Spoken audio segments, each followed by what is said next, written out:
యేసయ్య వాక్యం వినాలి. మీ కళ్ళు ఎవరి కోసం అని చెప్పారు? మీ కళ్ళు యేసయ్య కోసం అయితే ఏం చేయాలి? వాక్యం చదవాలి.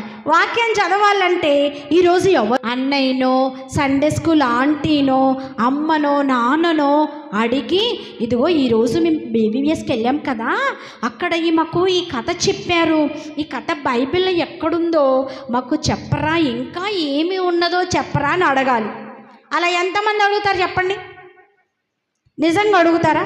అడుగుతారంటే ముందు ఏం చేయాలి? మీరు ఏం చేయాలి? ముందు వినాలి కదా, వినాలి కదా. అందుకే మీ కళ్ళు బాగున్నారా? అందరు బాగున్నారా? మేమైతే మిమ్మల్ని మర్చిపోలేదు. పోయిన సంవత్సరం వచ్చి బీబీఎస్ చేసాం కదా, అప్పుడు మేము చాలా రోజులు అసలు ఎప్పుడు అనుకున్నాం ఎంత యాక్టివ్గా ఉన్నా